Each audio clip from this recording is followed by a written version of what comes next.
Hello বন্ধুরা, দেখো আমি আজকে একটা নতুন রেসিপি নিয়ে এসেছি।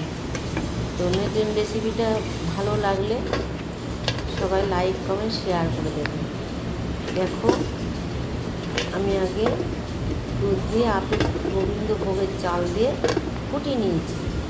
নেওয়ার পরে এর ভিতরে আম সত্ত্ব আছে, আম সত্ত্ব দিয়ে দিলাম। এত সুন্দর কালারটা হবে দেখেই বুঝতে পারবে না। তারপরে আরেকটা নতুন জিনিস দিয়ে দেবো। দেখো কি দেবো, একটু দেখো তোমরা সবাই।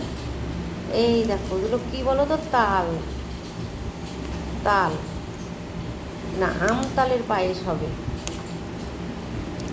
আম তালের পায়েস, মানে আম দিয়ে তাল দিয়ে পায়েস তৈরি করবো। কালারটা মনে হবে যে খেজুরের গুড় দিয়ে করা হচ্ছে। খেজুরের গুড় না অবশ্য, কিন্তু তাল দেওয়া হচ্ছে। আর আম সত্ত্ব তৈরি করে রেখেছিলাম। তো আম সত্ত্ব দিয়ে আম তালের পায়েস, কেউ তো অবশ্য কোনো দিন করেনি, কেউ খায়নি। অবশ্যই এভাবে রেসিপিটা বাড়িতে সবাই তৈরি করে দেখবেন। দেখো কত সুন্দর কালারটা হয়ে গেল। দেখো কালারটা, এর ভিতরে কাজু আছে, কিশমিশ আছে, তারপরে তোমার বাদাম দেওয়া আছে। দেখো কত সুন্দর কালারটা হয়ে গেল। এই যে কত সুন্দর হয়ে গেল। আস্তে আস্তে আস্তে আস্তে জল, মানে দুধটা দেওয়া হয়ে গেছে। না, তার ভিতরে একটু আমুল দুধও দেওয়া হয়েছিল, মানে গরুর দুধ আর আমুল দুধ মিশিয়ে। খুব সুন্দর লাগছিল খেতে। তো সবাই বাড়িতে এইভাবে রেসিপিটা তৈরি করবে। দেখো কত সুন্দর হয়ে গেল। মনে হচ্ছে ক্ষীর তৈরি হয়েছে, ক্ষীর, আমতালের ক্ষীর।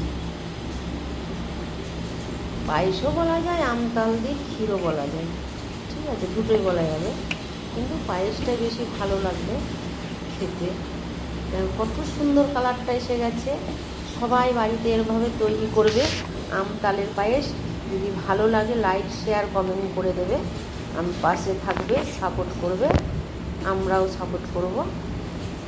আমি পাশে থাকবো, পাশে আছি, তোমরাও থাকবে। কত সুন্দর কালার দেখো, আম তালের পায়েস খেতে খুব স্বাদ হয়েছিল, খুব টেস্টি হয়েছিল। খেয়ে দেখবে সবাই, ভালো থাকবে, সুস্থ থাকবে। কালারটা দেখো, দেখেই খেতে ইচ্ছে করবে। কারা কারা খাবে সবাই চলে আসো বন্ধুরা।